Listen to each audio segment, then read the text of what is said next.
I worked as a park ranger in northern Alaska for years, from when I was in my early 20s until my mid-30s. At first, when I took the job, I was trying to escape, but over time, I learned to love it. The endless wilderness, the snow-capped mountains, the muffled way everything sounded during blizzards. With no light pollution, the stars up there look like tiny chips of diamond. And during the winter, the northern lights roll in, twisting and shimmering in strange, alien colors. But a few years ago, things got much worse. People up here have started to go missing at an alarming rate, and I started having strange experiences around the park and the nature preserve. One of the strangest parts of my story started on a freezing, dark night in 2018. I was on a snowmobile out in a terrible blizzard. The conditions were nearly to the point of being impassable. The snow was falling so thick and fast that it looked like a moving, shimmering wall of white on all sides of me. Another ranger, a huge, lumbering man named Ace Acosta, pulled up behind me on a second snowmobile. I looked at him, standing 6'6" with majestic peaks stretching up into the night sky, and thought about what a great picture this would make. As I was looking around, I saw the faint tracks in the snow. Ace's snowmobile lights were pointed in their direction, and I had been standing almost on top of them without realizing it, which is fairly easy to do when a few inches of snow are falling every hour. At first, I thought it was the frozen tracks of an injured animal. I saw the drops of blood soaked into the superficial ice first. Following their direction with my eyes, I realized there were footprints pressed into the frozen crust, leading away from me and towards the flat stretch of the tundra. I squinted, getting down on my knees and leaning inwards. I didn't want to trample the tracks. I quickly realized I was looking at human footprints, naked human footprints. But who would be out here in December in 40-degree winds without shoes? They would die rapidly out here. Just for me to drive across the tundra on a snowmobile required me to wear 3 jackets, long johns, snow pants, thick jeans, a ski mask, and multiple layers of socks and gloves with hand warmers. I wore special waterproof boots with composite toes that wouldn't freeze like steel toes, and despite all of this, I was still cold. I moved forward and saw handprints mixed in with the footprints, all of them bloody. The ice was thick enough to slice open human hands and feet, undoubtedly. The logical conclusion was unshakable. Someone had crawled through here, maybe naked, on all fours, and their frozen body would be somewhere up ahead. I sighed, turning to Acosta. He still stood in the same position, his face covered in a red scarf with only his eyes showing. I saw one ice-covered eyebrow raise questioningly. "I think we got us a body somewhere nearby," I said, getting back on my snowmobile and starting it. He did the same. "What kind of freaked-out tweaker would be walking around here without clothes on?" Ace asked in his deep baritone. "Man, I need a hit of whatever that guy's on. I've got 2 sweaters and 2 winter jackets on, and I'm still cold." Kelton? What do you say?" He started elbowing me jokingly. I frowned, not responding. Ace always had a smart aleck remark. He was next to me when I was interviewed for this job originally, down at the recruitment center in Washington State. The old lady doing the interviewing was a bloodless, angry-looking specimen of a woman with huge glasses that magnified her eyes twice over.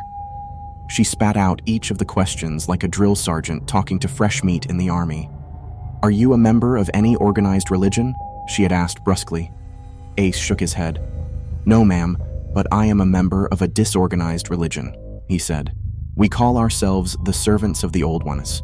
We're waiting for the ancient reptilian gods at the bottom of the ocean to awaken. So far, however, they haven't responded to any of our texts." I thought about this as I revved the engine twice, a sign that I was about to pull off and that he should stay close. We took off, going slow and following the tracks as close as possible without destroying them. But the tracks just kept going, the bloodstains seeming to grow fainter as we moved forward. And strangely enough, the distance between the hand and footprints also started to get longer, as if someone were running on all fours and speeding up. We were nearing the beginning of the forest of evergreens when I saw a white flash just up ahead. The thing that ran from us was humanoid, but I knew at once that it was no person. It ran on hands and feet, totally naked, its skin a pale, lifeless white color.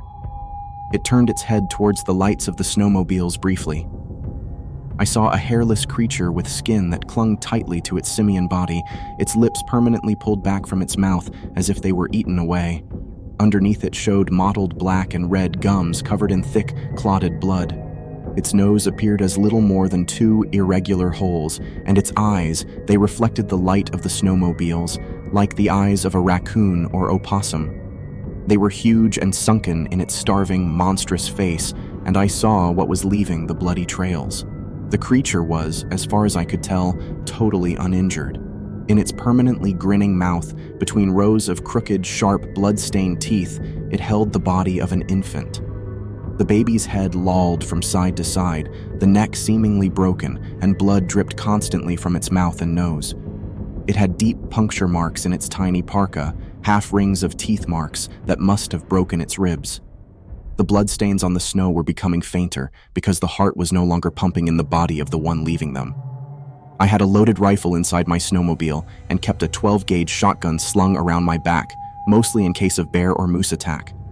I always kept the shotgun loaded with slugs, which were, in my experience, the most versatile ammunition for stopping any large animal.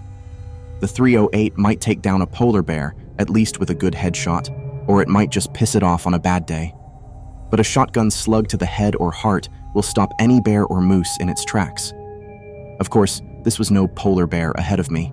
For all I knew, it was something far worse. I looked down at the speedometer to see I was going 20 miles an hour in the dark, in a blizzard. And yet this strange humanoid creature was still losing us, its seemingly never-ending store of energy still sending it forward at a superhuman speed. Its pale, bony legs and arms pumped back and forth so fast that they were just a blur. It kept its sharp teeth around the nape of the dead infant's neck, like a mother cat carrying its young. I kept one hand on the steering wheel while trying to free the strap of my shotgun over my head. I slowed down below 20, and the creature responded by going even faster. It was making a break for the mountain forests that started only a few hundred feet away. I got the gun free and quickly stopped the snowmobile and raised it. I centered the sights, taking a deep breath to steady myself, and fired. I missed, though I don't know by how much. Shotguns had the drawback of being significantly less accurate at further distances than the rifle, but by the time I got the .308 out, I knew the creature would have long since disappeared in the thick brush and trees. By this point, Ace had also stopped and opened fire, but the creature had already gone. "God damn," Ace screamed. "That was one fast motherfucker. I can't believe he got away after all that." I heaved a deep sigh. "I think we better go find out where he got that baby from," I said. "We might have a lot more corpses on our hands than we realize." We found a radio in the snowmobile and messaged in what had happened, or at least the basic gist of it.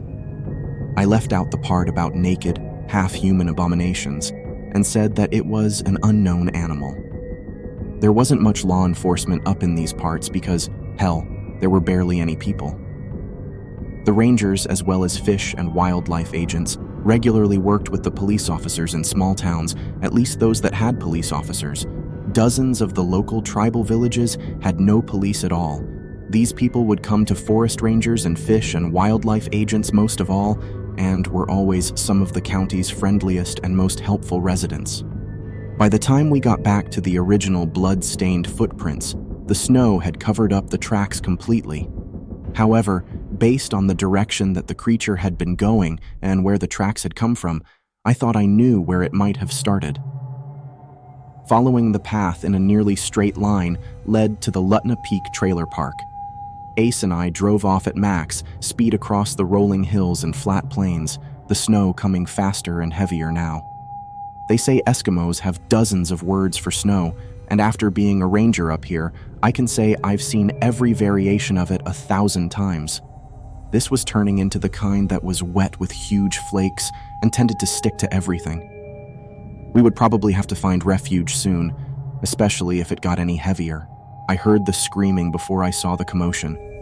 As we came around the sharp right turn where the dirt road turned into the trailer park, I saw dozens of people out, flitting like gnats around one of the trailers at the back corner of the park. All of the lights were on in that particular trailer, and I saw one woman comforting another who was bent over and crying. Even though almost everyone knew us here, I pulled out my badge identifying me as a federal law enforcement officer. Up here, all the rangers were technically federal agents, allowed to carry guns and make arrests like typical police, except we were licensed under the Department of the Interior rather than under state law enforcement agencies. I ran into the trailer, and after one long glance around the place, I knew there was no need to call for any ambulances. Ace followed close behind me, his heavy, thudding footsteps shaking the trailer slightly as he ascended the steps. We said nothing for a long moment. The entire family was dead. There was blood everywhere, even spotting the ceilings. Most of it had frozen in the cold, and I wondered how long the door had been left open. Body parts were scattered across the floor, an arm in the corner of the room, a head standing up on the kitchen counter, even a random tooth embedded into the sheetrock. The savagery was brutal, and the amount of strength required to carry out such an attack must have been extraordinary. "I think we're going to need a lot more people on this than just me and you," Ace said. I nodded, already bone-tired, and with so much more work to do tonight before I could go to sleep. We phoned both state and federal authorities in the area. Since much of the land was tribally owned, we had to deal with multiple branches. Eventually, we got CSI out there in the middle of a snowstorm, though they had to come from over 3 hours away. We just secured the scene while we waited, constantly being brought into neighboring trailers where townsfolk would tell us the latest gossip. They also brought us hot coffee and tried to milk us for any information we might have, as they usually did in such situations. "No, Maggie, honest," Ace was saying to one old lady wrapped up in an ancient fur coat. "I don't know any more about it than you do. You can be sure that you'd know if I did." By that point, police cars were slowly pulling in, one by one. Ace and I told them a simplified version of the night's events, said goodnight, and left the scene to them. I went home and took a scalding hot shower, trying to force the night's coldness out of my bones. Then I slept deeply, though I had nightmares of that creature's face turning to me, holding a dead baby in its mouth and marking me with its emotionless, reflective eyes. I didn't know it then, but that would be the last time I would sleep in a bed for many days. The state police assigned us an officer the next day, stating they wanted an official representative of their interests involved in the case. It was, by this point, a fairly high-priority case. We didn't even have many assaults or robberies up here, less likely murders. And the murder of an entire family really stirred up the locals. The fact that the CSI techs couldn't make heads or tails of it made it even worse. They hadn't even agreed on whether it was done by humans or animals or a combination of the two, like men with fighting dogs who went berserk. With no leads, they wanted us to go back to where we had seen the creature the previous night and see what we could find. The police officer who would be tagging Oos, a woman named Officer Melinda Jansen, had the look of someone who just started a new job and doesn't realize how terrible it is yet. She was all bright-eyed and bushy-tailed, and when she shook my hand, she nearly crushed the bones together under her iron grip. I saw Ace wince slightly when he shook her hand too. When she turned her back, he looked at me with one eyebrow raised, as if he were saying, "What can you do?" It didn't take us long to find the spot from the previous night. When we got close to the forest, where the creature disappeared, I saw a branch that had been hit by a shotgun blast, and knew we were right on the money. In the daytime, I saw that there was a slight, curving trail through the trees here, maybe an old deer trail. It was just wide enough for us to take our snowmobiles through if we went slow. Occasionally, I would have to get off, being in the lead, and move large branches that lay across the path, but overall it was faster going than I had expected. The trail followed across the top of a rolling hill, went down, and then spiraled up around a mountain. We were high now, at least 7,000 feet above sea level, and the view went for hundreds of miles. It was breathtaking. seeing the frozen white landscape below us, mountains lining one horizon and the Arctic Ocean on another. A couple 100 feet ahead of us, however, the trail just stopped. I saw an opening in the mountain. Slowly bringing my snowmobile up, I looked into it and saw what looked like naturally formed stone hallways. The halls sloped down at a steep angle without stairs. An eerie silence radiated from the gradually thickening darkness. The other two snowmobiles cut out right behind mine, and Officer Jansen came walking up, flicking on her LED headlamp. Immediately, I saw a strip of light blue cloth. I walked forward, bending down to confirm what I had already suspected, that this was a piece of the missing infant's clothing. "That looks like more than enough cause to me. Let's do this," Jansen said. "I'd like to be back before sundown." She kept walking without waiting for confirmation. Ace and I slung on our packs and turned on our headlamps. I tried using the radios and sat phone to share our location, but neither was working. The bright artificial lights showed that the natural stone walls of the hall just kept on descending into the mountain. A warm breeze blew past me, an acrid, sulfuric smell following in its wake. "This is just a body recovery mission at this point," I whispered to Ace, giving Officer Jansen a wide space so I could talk. "So, why are we potentially risking our lives here? We should be waiting for backup. We both know that the infant is dead, and has been for a while." "You know what I think?" Ace whispered conspiratorially before a low shriek stopped us all in our tracks and ended conversation. I never did get to hear what he thought. By this point, it was much warmer than it had been outside, and I had the urge to start stripping off jackets. The shrieking had intensified and was now being answered by dozens of others that surrounded further away in the stone halls. Officer Jansen had pulled out her gun, which I saw with some astonishment was a .454 Ruger, a large caliber gun with good stopping power. I saw enough magazines strapped around her hips to decimate an entire herd of buffalo. I also pulled off my shotgun, making sure it was filled with lead slugs. "Do you have any idea what we're up against?" I asked her. Ace was right behind us, his shotgun already cocked and loaded, the muzzle pointed downwards. I was sweating heavily by this point. The air in the tunnel just kept getting warmer. It felt like I was walking into a sauna. Thin clouds of mist and droplets of hot condensation clung to the smooth granite ceilings. The hall continued to descend at the same steep rate, but now I could see something at the bottom. Light. "Not much more than you, really," Officer Jansen said with a slight sneer. "My only advice is to shoot first and ask questions later. Kill anything that moves. This place has taken a lot of people already, people who were too fat and slow to watch their own backs." I squinted as I examined the lights. They seemed to emanate from some sort of organism growing on the stone's surface. It wasn't electrical lights, and it certainly wasn't natural sunlight. It glowed like the lights of millions of fireflies, a purplish blue color that painted the granite floors and walls in a totally different light. We were walking as quietly as possible by this point, but I still hadn't seen anyone. We reached the bottom of the stone halls, where strange mushrooms glowed in the darkness, their mycelium giving off that black light color everywhere as it stretched across the threshold of the opening. I turned off my LED, seeing my comrades do the same, then poked my head through, looking back and forth. I saw more of those creatures from before, their lips missing, their skin pale, their eyes huge and rabid. They constantly twisted and snapped their heads to the left or right, as if hearing something only they could perceive. Two were dragging an elk that had been mutilated and torn down the middle. Another was dragging an old man's dead body forward by the upraised legs.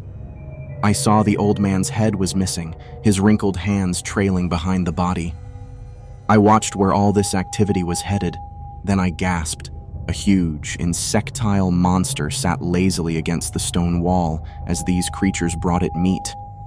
The monster was so fat that I wasn't even sure it could stand up. It had a blood-red, chitinous exterior, with a hood like a cobra's that extended around its head. Its teeth trembled together constantly as it shoved more gory offerings into its mouth, sending blood gushing forwards in thick, clotted rivulets that dripped down its chin. Its long, thin arms had sharp, knife-like digits, and its 6 legs branched like those of a praying mantis, splayed out on each side of its body, shining a dark red color in the strange light of the chamber. Its belly stretched far in front of its body, and with horror, I saw it drop a cluster of eggs, each as big as a dog. Their surfaces writhed and trembled, looking tight and ready to burst at any moment. The creatures that fed and cared for this monster rushed over, dragging the eggs to the corner of the warm chamber. I saw that there were dozens more of them over there, and that some had already hatched. Whatever that monster was, it had already given birth, and now those things were walking around, totally free to kill anything, or anyone, they wanted. This was the nightmare that took place years ago when I was a park ranger. I still remember standing there, feeling dissociated and strange as I looked down on the eerie scene below us. "Oh God in heaven," Ace whispered in the purple light of the cave.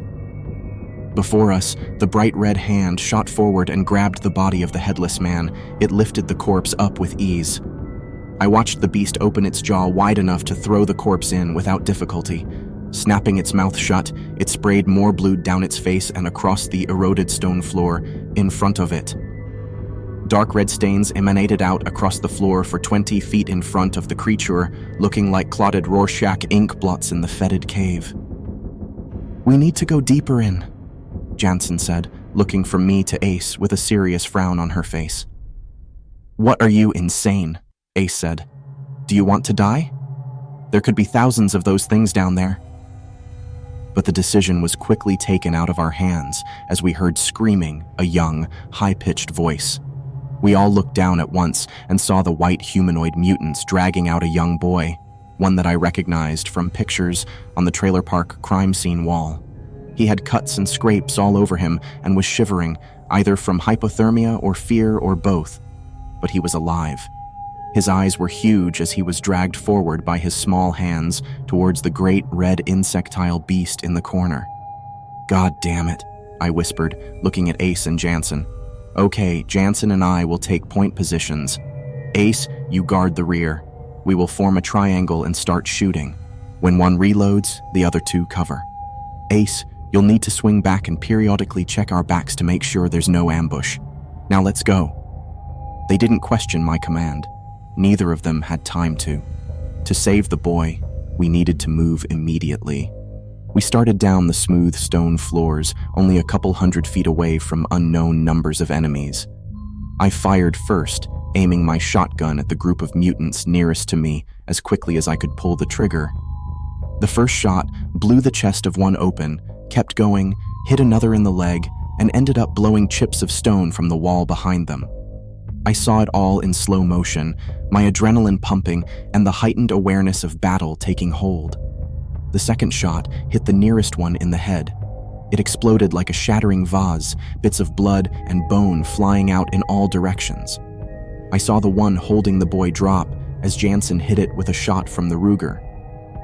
It was an amazing shot, missing the boy entirely and taking off the head of the creature. It looked fairly risky, especially with a pistol, but I could tell she had experience and marksmanship. And yet, personally, I would never have tried from that distance with a hostage in tow with anything less than a rifle. The chance of blowing the hostage's head off seemed far too great. It made me wonder about her impulse control and risk-taking mindset. Who was this woman, after all? The white mutant continued holding the boy's hands for a second, standing on its feet as its mutilated, half-destroyed head kept pumping sprays of blood in the air. Then it fell, crumpling slowly to the floor. The black beast in the corner appeared enraged by this point. It gave off a banshee wail that sent out powerful blasts of sound, rising and falling in distinct waves. It sounded like a choked, much deeper version of a steam whistle. Instinctually, I wanted to drop my gun and cover my ears to stop the painful shrieking. It seemed even louder than the gunshots, something I would have said was impossible before hearing it. And, worse than all that, the beast was rising to its feet. While it looked fat and slow, and while I knew it to be full of eggs since we had seen it lay some, It turned out to be much faster than all that would have suggested. It had a huge blood-red belly, but it moved with the grace and speed of a cat. It rose on its 6 legs, its upper body sticking up from the lower insectile carapace like some sort of demented centaur. Its branched legs skittered forward in a centipede-like motion that gave me an instinctive revulsion. But it wasn't running towards us. It was moving away from the gunfire towards a huge entrance. As it went, it grabbed the boy with its inhumanly long, thin arms. I feared it would open its giant maw and pop him inside, and that would be the last we would ever see of him, but it didn't. It disappeared, making that shrieking steam whistle cry as it went. My ears were ringing so badly from all the gunshots, the echoes of the gunshots, and the cries of the beasts that I was afraid I had gone deaf for a moment. Ace stood in front of me, moving his lips, but I couldn't tell what the hell he was saying. "What?" I screamed. My hearing slowly returned. "We have to follow the boy," he said. "We can't lose his trail." I knew he was right. The existence of a live hostage had totally changed the situation. We had no backup coming and no way to call for help. We would have to take him ourselves. It seemed an insane proposition, and the creatures here vastly outnumbered us, but letting a hostage die was not an option. "Yeah, no shit," I said glumly. I sighed deeply. We had more ammo in the snowmobiles. I had filled my pockets with extra slugs, but I hadn't expected this. Ace was likely in a similar situation. We faced the choice of either going back and trying to grab as much ammo as we could and possibly losing the hostage, or going forward and running the risk of using up all our ammo. Which was, after all, a risk either way, since we had no idea how many of those things lived in the tunnels. I saw the same thoughts running through Ace's mind as he looked back towards the snowmobiles, then forward to the tunnels. "Let's go," I said, motioning for us to go forwards. "We can't risk losing the trail. We'll put breadcrumbs down as we go, metaphorically. Slice off tiny pieces of a jacket or something so we can find our way back." "Based on how many of those goddamn things I saw," he responded, "I think we'll be able to just follow the empty shell casings alone." Jansen had already started running forwards by this point, and we had to sprint to keep up. We ran past the eggs, some empty and others throbbing with inner life. I saw the one nearest to me pulsating with blood-red veins, a thin, luminous skin revealing the silhouette of a monstrous insectoid creature inside. It writhed and squirmed, twisting its 6 legs and pushing against the membrane that kept it entombed within the egg from time to time.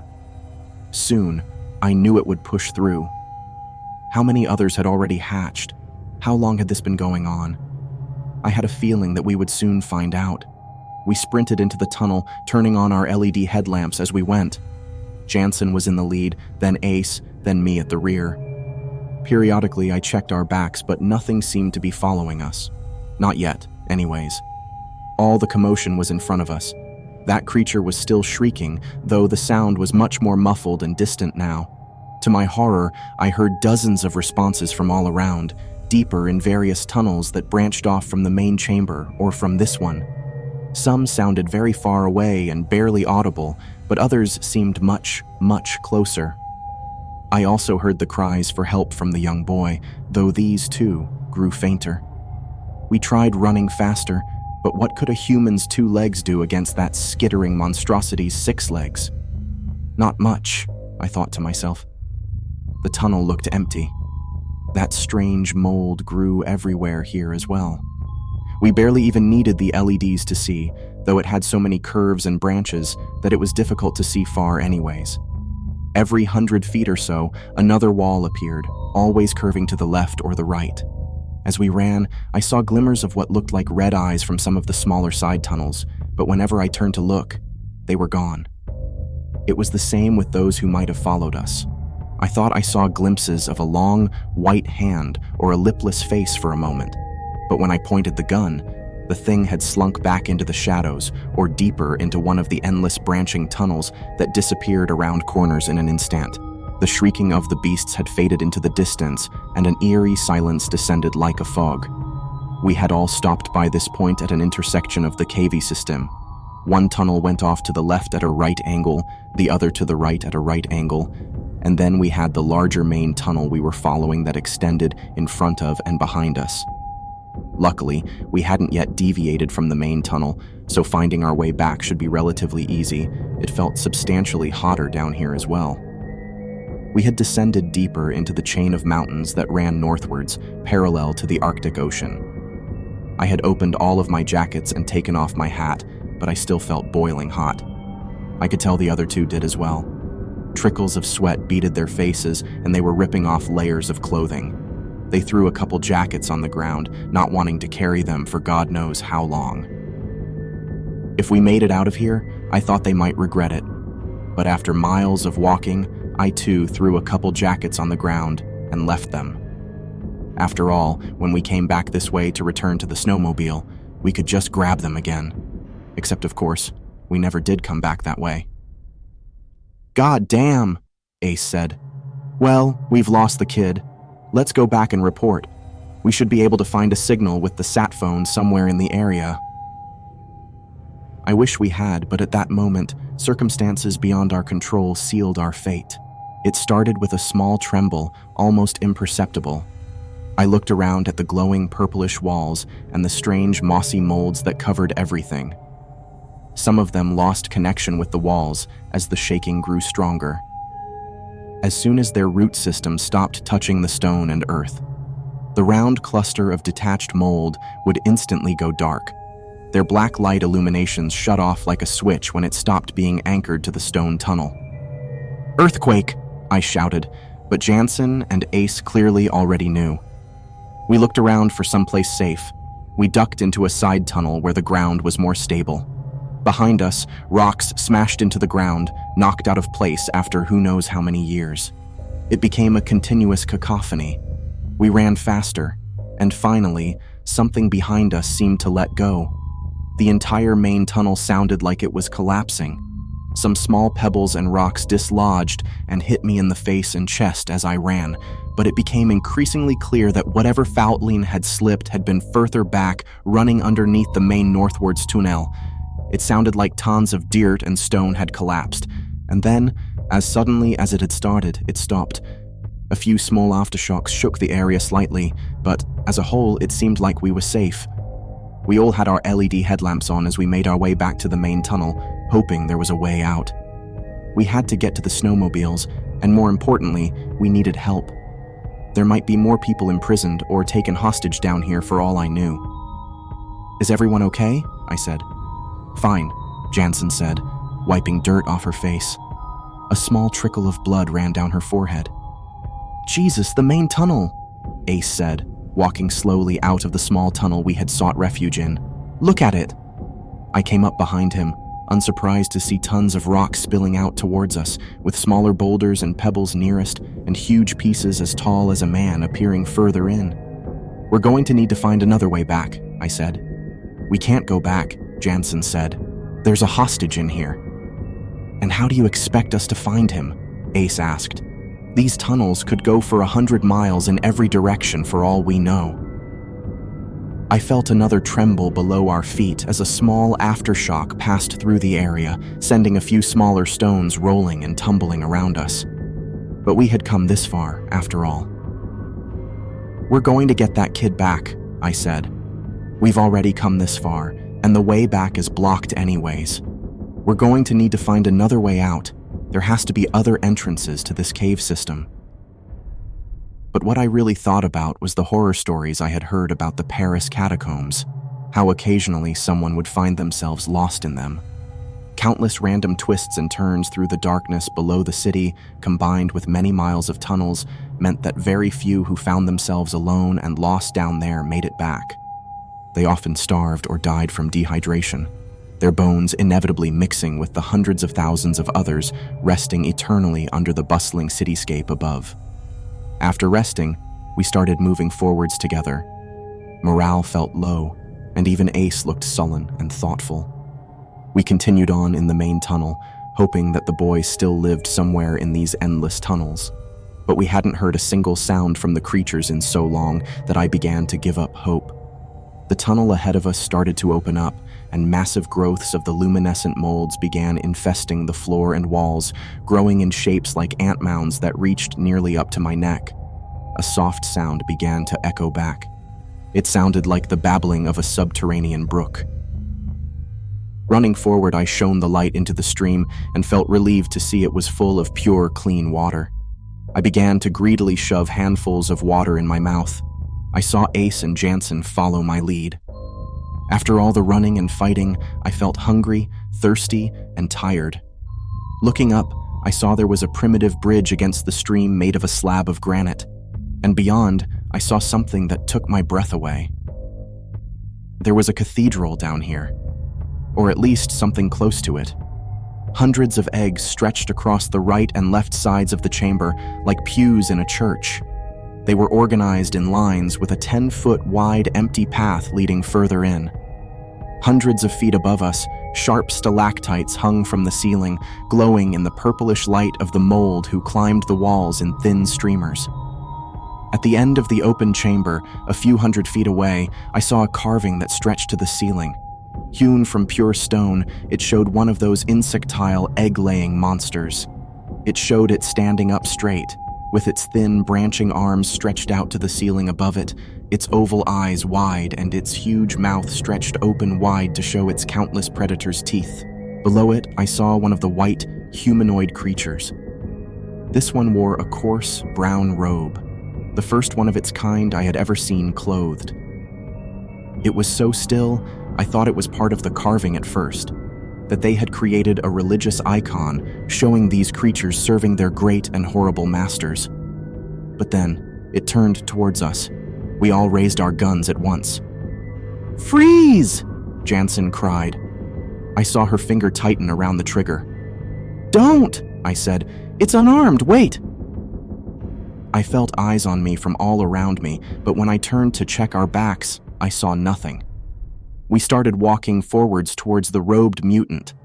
As we got closer to the front, I saw more and more of the eggs appeared empty. The ones in the back all had life inside, life that pushed against the thin membranes and whose legs skittered eerily in the amniotic fluid they breathed. "Why should we let it live?" Jansen objected angrily under her breath as we moved forward in unison. "These bastards killed that family, and who knows how many others. When I think back to all the unsolved missing persons cases in this county," I knew what she meant. The same thought had occurred to me. How many people had these creatures killed? The mutant in the brown robe stood there, his lipless mouth forming a cold sneer as he looked me up and down. Its strange eyes seemed to bulge from its emaciated face. When I got close enough, I realized they had an almost albino look to them, with blood-red irises that faded towards pink as they neared the center. The pupils seemed to glow, reflecting the eerie light of the mold. I didn't know what to do next. The creature in front of me spoke first, however. "They are our gods," he croaked. From the depth of his voice and the cast of his body, I had figured out that this was probably a male among his species. The way he spoke reminded me of how deaf people sometimes sounded when they spoke. The words sounded strange, with random pauses and changes in cadence making it hard to understand at times. But it was definitely English. "Who are you?" I asked. "What is this place?" He shook his head, pointing to the huge carving behind him. "Gods," he said. "We feed and they protect. They haven't done a very good job so far." Ace whispered in my ear. "Those huge bugs just ran screaming when we started shooting." I ignored this. "What are you?" I asked, hoping for an actual response. This time I got one. "We are the Keepers," he said slowly, thoughtfully, looking up at the huge carving. "And these are necrovores." He shook his head again, an expression crossing his face that looked very human. Was it regret? Fear? And they're hungry. So hungry. As if on cue, I heard the skittering of many legs behind me.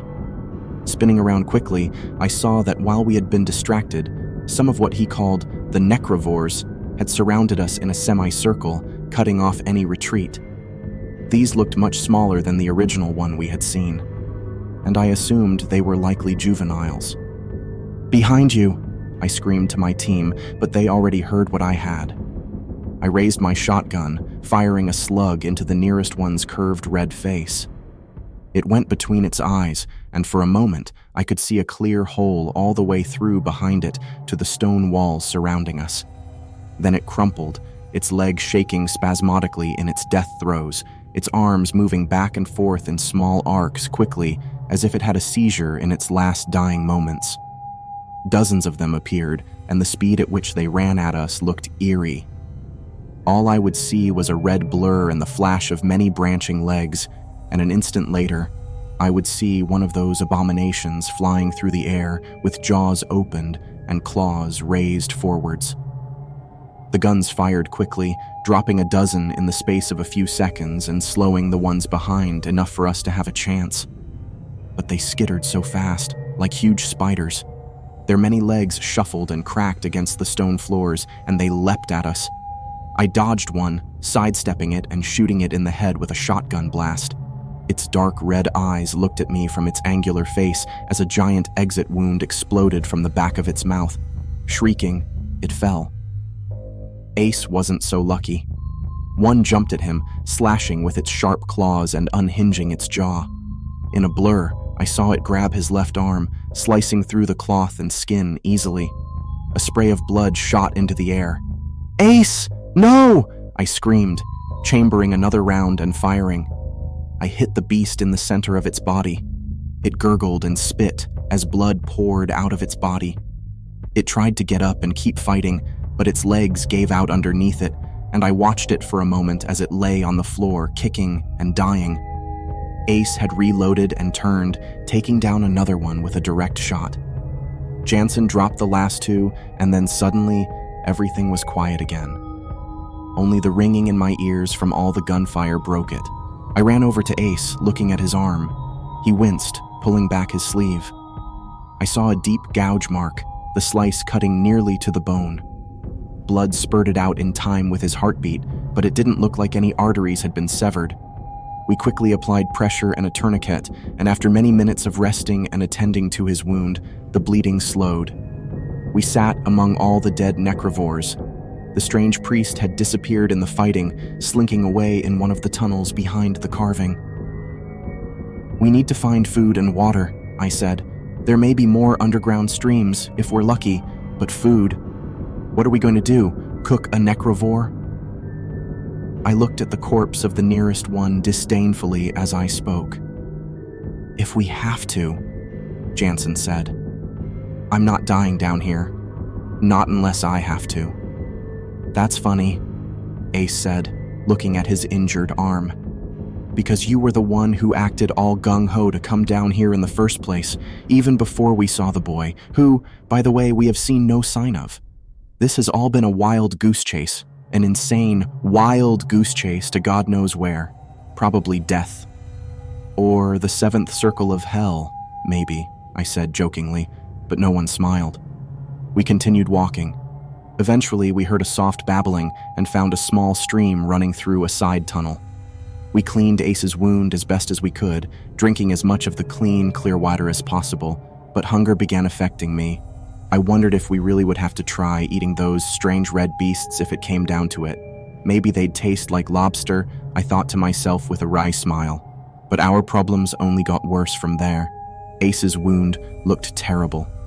Red, inflamed patches of skin rose all around the slice, and the veins seemed to be discolored as they led away from it. "Nothing to worry about," Ace said, smiling. "It's only a flesh wound." But in fact, I did worry, and it got worse as we went on. After a couple more hours of walking, it started to really smell, and I saw pus and black spots beginning to spread on his arm. I had never seen an infection set in so rapidly and spread so quickly before. I wondered what kind of exotic, alien bacteria might be on those creatures and shuddered.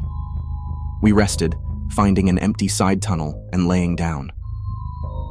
Ace and I were far away from Johnson, who had wandered away down the tunnel a few hundred feet, maybe to use the bathroom in private. "I don't trust her," Ace whispered. "Neither do I said. "I think she knows more than she lets on." "The whole thing seems weird," Ace said, looking down at his arm for the 100th time, frowning and wincing. "But I think you might find you need her. I'm certainly not in much of a condition to help you." After resting for a while, we got back up and started on down the tunnel again, the endless growths of mold still giving us enough illumination to see ahead without our LED headlamps. I tried to conserve the battery as much as possible. Ace quickly grew so sick that he staggered, bending over and retching occasionally. Sweat poured down his forehead, and he swayed on his feet whenever he stood up straight. I looked at his wound and gasped. I thought about the medical terms I had heard: suppuration, the wound discharging pus, draining the fluids of dying tissue and leaking it all over his skin; necrosis, the living flesh being eaten as the man watches. None of these words covered the true horror of what we saw. Ace walked for as long as he could, but as we went on, I could smell the wound more and more. Soon, it became all I could smell. It was nauseating, like raw meat rotting on a wet summer day, combined with a strange, fetid bacterial odor. It drove me crazy, made me want to vomit.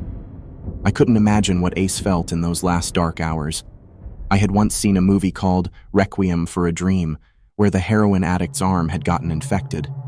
Streaks of black and purple spread across his skin, leading back to his heart, the central point of the infection rotting and spreading throughout his body as he watched it eat him alive. I had never seen anything like it, at least until this moment. Looking at the wound on his arm, the red inflamed veins bulging out, the black rotting skin in the center, the flesh separating and falling off, it tore at the limits of my sanity. I had to look away, but when I closed my eyes, I still saw it, and I always smelled it. "I'm dying," he said. "We'll get you help," I said, not believing it. He shook his head. "I can't do this anymore. I can't take that smell, the smell of my body decaying. I can feel my skin separating. I can feel the pus running out. I can feel my body rotting from the inside. I can see it." He began to cry. "Just go. Leave me with the shotgun and one slug. I'm not going on. I can't take it anymore." No, I started to say, but Jansen interrupted. I ran over to Ace, looking at his arm. He winced, pulling back his sleeve. I saw a deep gouge mark, the slice cutting nearly to the bone. Blood spurted out in time with his heartbeat, but it didn't look like any arteries had been severed. We quickly applied pressure and a tourniquet, and after many minutes of resting and attending to his wound, the bleeding slowed. We sat among all the dead necrovores. The strange priest had disappeared in the fighting, slinking away in one of the tunnels behind the carving. "We need to find food and water," I said. "There may be more underground streams, if we're lucky, but food. What are we going to do? Cook a necrovore?" I looked at the corpse of the nearest one disdainfully as I spoke.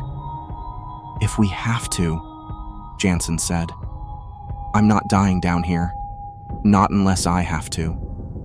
"That's funny," Ace said, looking at his injured arm. "Because you were the one who acted all gung-ho to come down here in the first place, even before we saw the boy, who, by the way, we have seen no sign of. This has all been a wild goose chase, an insane, wild goose chase to God knows where. Probably death. Or the seventh circle of hell, maybe," I said jokingly, but no one smiled. We continued walking.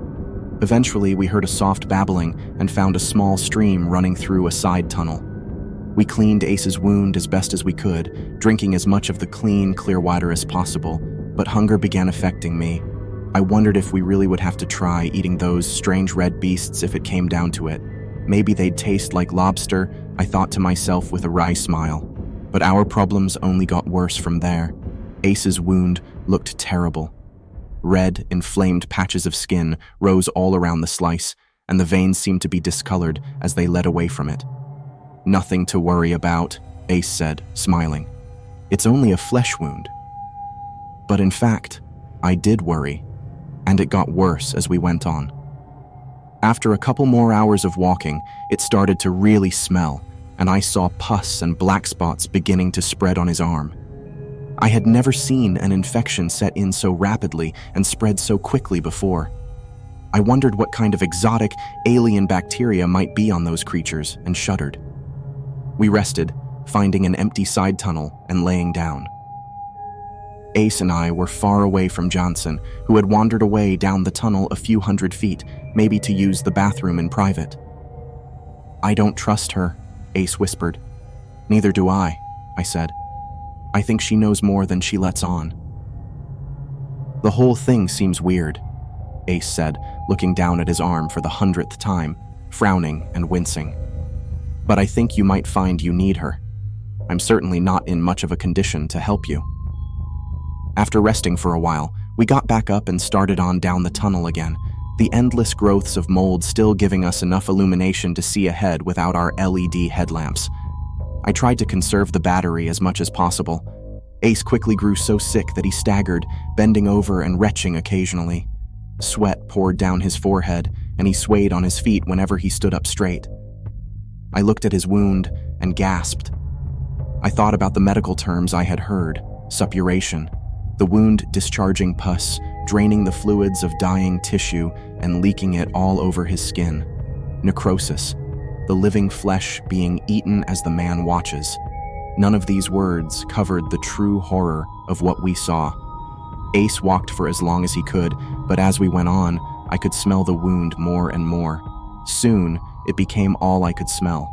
It was nauseating, like raw meat rotting on a wet summer day, combined with a strange, fetid bacterial odor. It drove me crazy, made me want to vomit. I couldn't imagine what Ace felt in those last dark hours. I had once seen a movie called Requiem for a Dream, where the heroin addict's arm had gotten infected. Streaks of black and purple spread across his skin, leading back to his heart, the central point of the infection rotting and spreading throughout his body as he watched it eat him alive. I had never seen anything like it, at least until this moment. Looking at the wound on his arm, the red inflamed veins bulging out, the black rotting skin in the center, the flesh separating and falling off, it tore at the limits of my sanity. I had to look away, but when I closed my eyes, I still saw it, and I always smelled it. "I'm dying," he said. "We'll get you help," I said, not believing it. He shook his head. "I can't do this anymore. I can't take that smell, the smell of my body decaying. I can feel my skin separating. I can feel the pus running out. I can feel my body rotting from the inside. I can see it." He began to cry. "Just go. Leave me with the shotgun and one slug. I'm not going on. I can't take it anymore." No, I started to say, but Jansen interrupted. "He's right," she said. "He is dying. Even if we had medical attention, at this point I don't know if they could save him. The sepsis has spread and the limb needs to be amputated. But we have no antibiotics, not even a single capsule of penicillin. He needs immediate intravenous antibiotics to have any chance." "Leave me the gun," he said. I did. I dropped the shotgun next to him, putting a lead slug carefully on the ground next to it. He laid down, his face pale and sweaty, his eyes wide and terrified. "Now go. You shouldn't have to see this." "You don't have to do this," I said, making one last feeble attempt to change his mind. He shook his head. "I'm not afraid of dying, old friend. I know some of those Jesus freaks say it ruins your eternal soul or whatever, but I think we both know an infinite God, if he exists, probably doesn't give a damn. Every man owes a death, after all, and we'll all get there somehow. But at least I took down a lot of those damn necrovores in the end. Maybe that will be enough to get me entrance into Valhalla. Do you think?" I felt a tear creeping down my cheek. Blinking quickly, I brushed the tears away. "I think you'll have a front row seat in Valhalla, Ace. Save me a seat. Take care," I said, knowing he could do nothing of the sort. Turning sadly, we walked away. And as Jansen and I went down the tunnel, I heard a single shot of a shotgun blast echoing from behind us. "He's gone." I said slowly and sadly, the sound of the gunshot ringing through my head. Jansen shook her head, as if clearing it. "We need to get out of here," she said, "or we'll be joining him. We have no food, no guaranteed access to water, no medical treatment. We'll probably starve, but if anything happens, we might die much faster." I sighed. My stomach churned and felt tight. I was so hungry that it hurt. A dull pain arose in my midsection, a constant reminder that I hadn't eaten a meal in far too long. Starvation, I knew, could take at least a few weeks, especially if the person had some body fat and muscle before they began. And yet, with us walking dozens of miles beneath the earth in these caves, that optimistic projection of a few weeks until dying from starvation narrowed to significantly less. Just as bad, and perhaps worse, I had run low on ammo. I felt in my pocket for more shotgun slugs. I counted 17 left. I would keep one for myself in case I were facing some horrible slow death and needed a way out. This meant that when we were inevitably attacked, I had only 16 shots I could fire. These problems circled around my head over and over as we walked. Jansen spoke little. Her breathing sounded heavy, and her posture looked much more slumped than the gung-ho, straight-backed woman I had first met. It looked to me like she was giving up hope. I tried to cheer her up. "There must be dozens of exits in this place," I said. "Think about it. Those white mutant humanoid things, the keepers, they're feeding those huge red beasts, which they call the necrovores, right? At least, they're feeding them sometimes. I have a feeling that the necrovores could easily hunt for themselves. They're a clear apex predator. Perhaps the keepers just want to keep them secret, though." "Get to the point," Jansen said. "What about the exits? We have seen exactly one exit and entrance to this goddamned place." "Okay," I said. "The keepers have to be bringing in meat from multiple openings. It wouldn't make sense for them to just have one opening, the one we came in, and then walk hundreds of miles under the ground. They presumably try to feed the necrovores in this stretch of tunnel as well. So they must be going up and out, hunting or stealing food or whatever, bringing it back. So you're saying that if we can find one and follow it, then maybe—" Jansen began, but her words cut off quickly as a shriek came from behind us. I spun, raising my already loaded gun and snapping the safety off. The sleek black Benelli shotgun felt like an extension of my body by this point. Until I ran out of bullets, that was, and it became just an expensive metal club. Jansen reacted as fast as myself, snapping on an LED light to give us more illumination. The white light shot out, blinding me for a moment.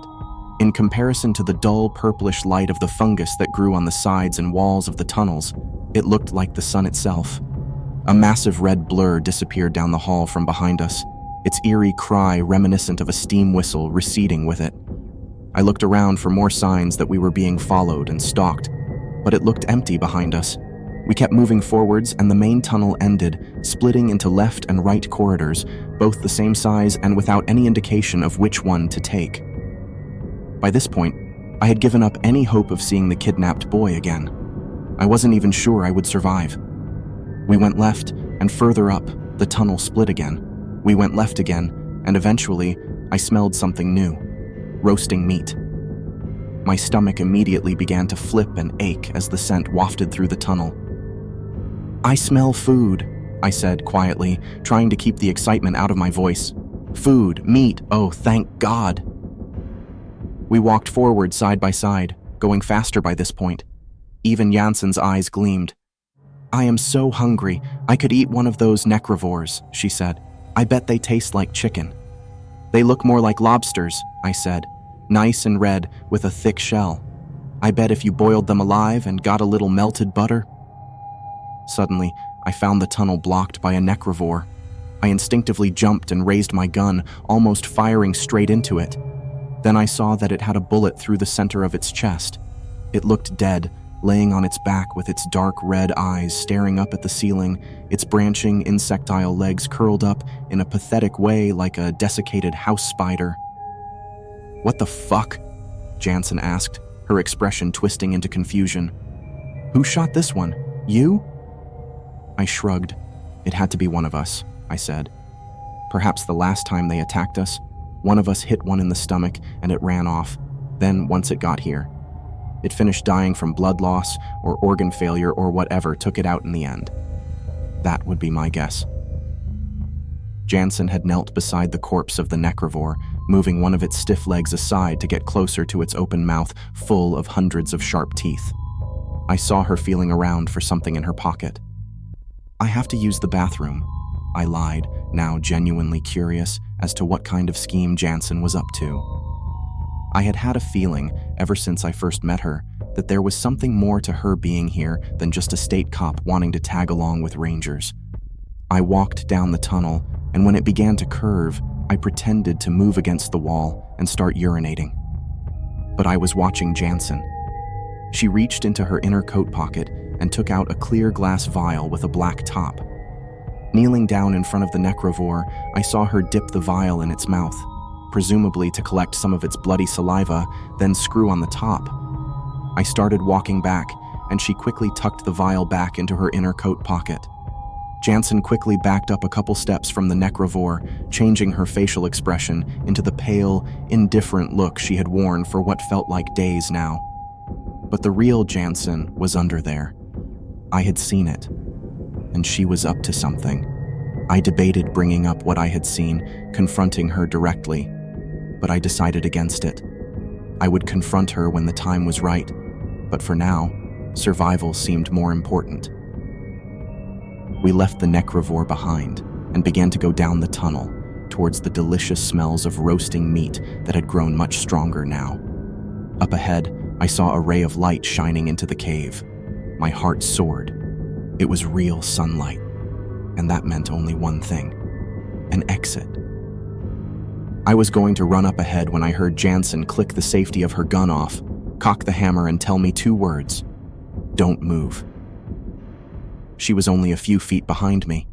I still had my shotgun strapped around my shoulder, and I was looking forwards, away from her. She had all the advantages. I knew that, most likely, I was doomed and would die right here, on the floor of a cave, without my family ever knowing what happened. "Take your shotgun and drop it on the floor slowly," Jansen said. "If you turn, I will shoot you." I did as she asked. "Keep looking away from me.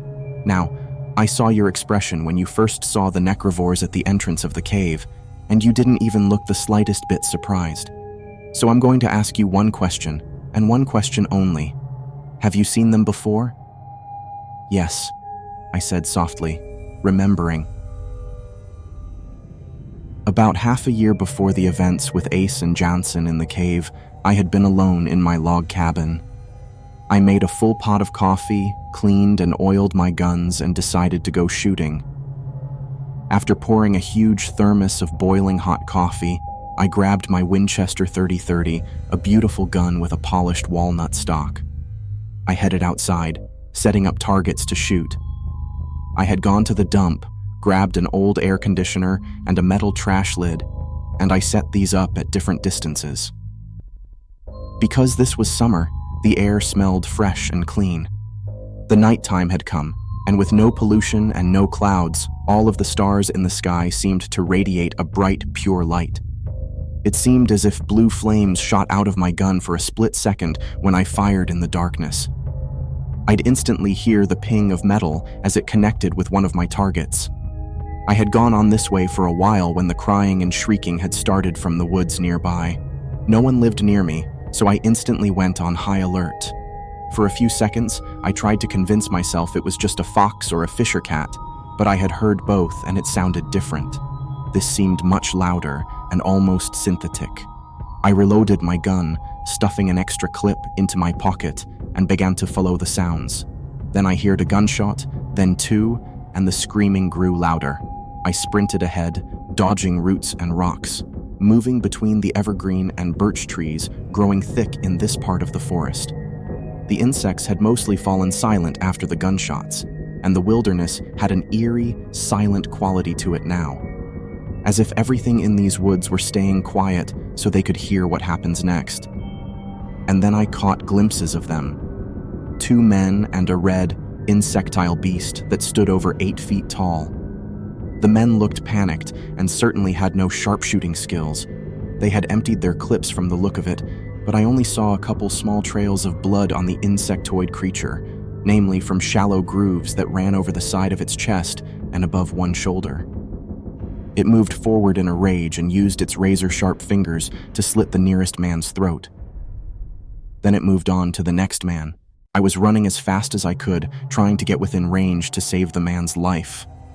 In horror, I watched the beast jerk its head forward, its mouth opening wide as its jaw disengaged and bit off the surviving man's legs at the knees. I screamed, "No!" and stopped running, looking through the sight and opening fire. I hit the red creature a few times in the head, right between its dark, staring eyes, and after a few seconds of screaming, it fell back. I ran forwards, going to the injured man and shaking him. "What was that?" I yelled at him. "Who are you? What are you doing?" He shook his head slowly, as if trying to clear it, then looked up at me. "My name is Constantine," he said in a thick accent. "I am an agent for the FSB, an agent for my home country of Russia. I would not normally tell you this, but I am dying."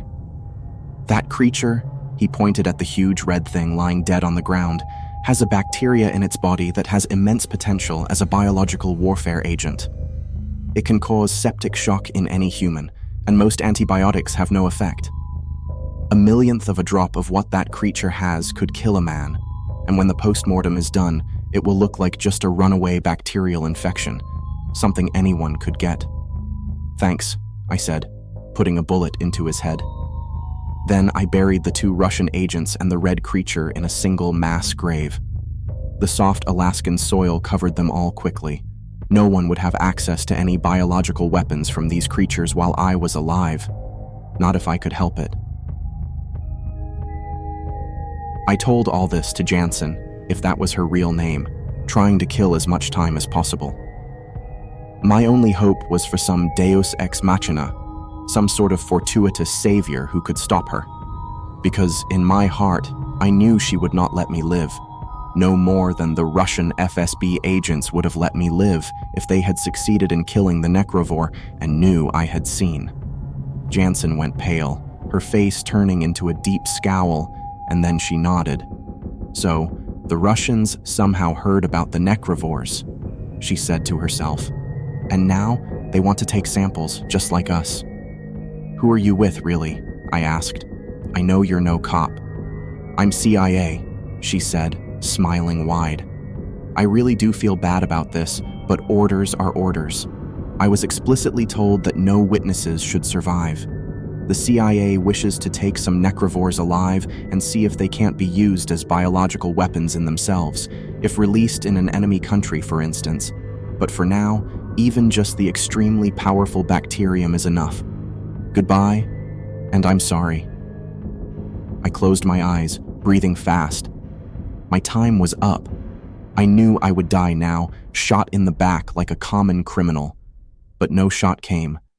Instead, I heard a surprised grunt of pain, and then a horrible gurgling, spitting sound started. I turned my head slowly, wondering if this was some sort of trick. And then, I saw it. Jansen stood there with her throat cut, a fountain of blood pouring down the front of her clothes. Her eyes looked amazed and surprised, as if she had just seen the world's greatest magic trick.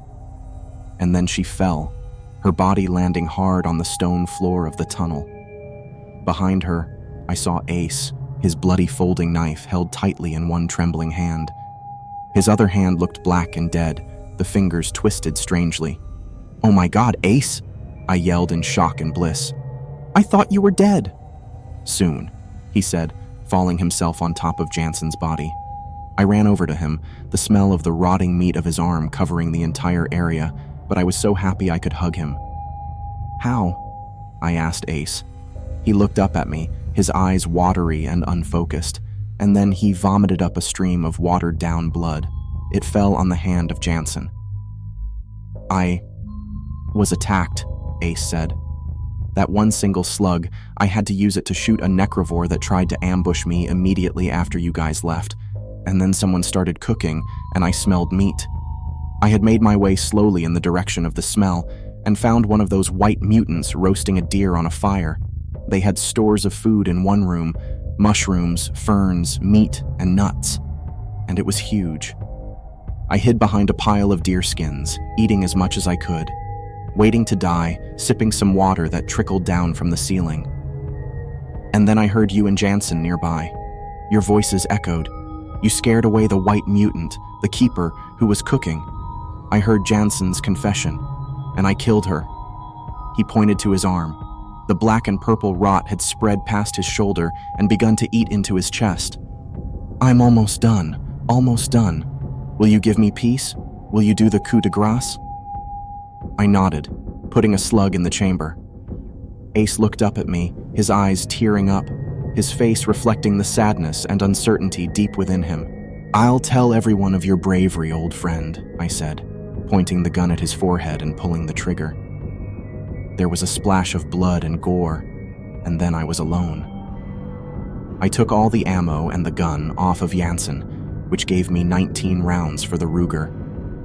And then I began to walk towards the sunlight I still saw streaming across the hallway, praying for an exit. I turned into the room and saw what Ace had seen. A deer roasted over a dying fire, a pile of edible mushrooms on a deerskin in the corner, a pile of fiddleheads next to it, and a variety of edible herbs from the forest on the other side. Some dried jerky-like meat also lay on a huge flat rock under the sun. I saw with horrifying disappointment that the light came from a small hole in the ceiling, one where the smoke from the fire could escape. There was no way to get up there unless I could transform into a spider, and the hole seemed too small to crawl through anyway. But it still gave me hope. It meant I wasn't thousands of feet below the ground, and that a real exit might be right around the corner. If only there weren't so many branching caverns to get lost in, I thought. I ate well, and then took a deerskin and began to wrap up as much food as I could carry. It was undoubtedly the best meal of my life. After starving in the darkness for so long, even the most tasteless food seemed like ambrosia. I tied the deerskin to a long stick, like a hobo going off to a train, and, balancing it on my shoulder, went off by myself. I wandered for weeks, eating as little as I could from the food. I found another kitchen in which the keepers stored food on the second week, with elk meat and more dried mushrooms stored there, and took what I could. Cold mountain streams flowed through the caves periodically, giving me water to drink. And yet, I found no exit, and though I caught glimpses of white hands or red shells behind me, the enemy seemed happy to simply stalk me and watch. Until I neared the end, that was. It came suddenly, a huge archway up ahead past a bend in the cavern. Because it was night, I didn't even realize at first what I saw, but the light of the moon looked so different from the dull, purplish light of the mold that I realized with ecstasy that I must be close to the end of this eternal cave. I started to run, and that was when the ambush was sprung. They came from everywhere, keepers in coarse brown robes and flashes of red from the necrovores surrounding me. The necrovores spat and hissed while the keepers rambled in their strange, high-pitched, yammering language. I dropped my remaining food on the ground, seeing it spill out on the floor in slow motion as my adrenaline spiked. Then, in a blur, I had the Ruger 454 in my hand. I ran towards the door, emptying all 6 rounds at those necrovores closest to me. I aimed for their dark red eyes, a technique which had worked well in previous battles. I tried to clog the tunnel with the corpses of those nearest, but the smaller ones behind writhed and wriggled past the twisted, bleeding bodies of their siblings. I was almost at the exit, however. I could feel the fresh air by this point. I felt hands grabbing at me from behind. Grabbing the Ruger, I began to pistol whip anything and everything near, eventually feeling the hands release after a couple seconds. One of them grabbed at the pistol and it fell to the floor. I had no time to pick it up. Now I had necrovores on each side of me, and they moved in a blur, their legs skittering forwards as their bodies twisted from side to side in hungry anticipation. Their mouths opened wide, and their claws began to whip through the air as I grabbed the shotgun, opening fire. The first one, I blew off its hand. It shrieked, looking down as blood pumped out of the stump, then began to backpedal, knocking the necrovore behind it down. The second one jumped straight at me, its huge maw opened wide. I could see down its sleek, wet throat. It aimed at my face and I began to shoot blindly, hitting its open mouth 3 or 4 times. It fell to the floor a few inches from me, and I heard a click as the shotgun ran out of ammo. As I ran, I put my last bullets in the shotgun, shooting behind me and hitting a couple of those who would kill me. I felt in my pocket and realized I was now down to 2 bullets. I sprinted through the exit, grabbing for the very last rounds. I saw those creatures coming through the stone door and, after slamming a slug in the chamber, dropped a large necrovore at the threshold. It fell noiselessly, blocking the door to those behind him, and I ran. I ran for what felt like hours, until I saw a small curl of smoke up ahead. I found a small Eskimo village on the coastline. An elderly woman in a little shack opened the door. Someone in the town had a ham radio, which they used to call for help and get me evacuated. When I first got back and saw myself in a mirror, I was horrified. I had lost many pounds and looked thin and frail, my cheekbones sharp and angular, my haunted eyes sunken deep in my skeletal face. I could count every rib on my chest, and my legs looked like sticks covered in skin. I didn't tell my boss the whole story, or anyone else for that matter. I had been missing for weeks, and mostly said I got lost in the tunnels when looking for a missing boy, which was true to an extent. I did not tell them about the necrovores, however, or the brave actions of Ace that saved my life. That was a story I kept to myself, until now.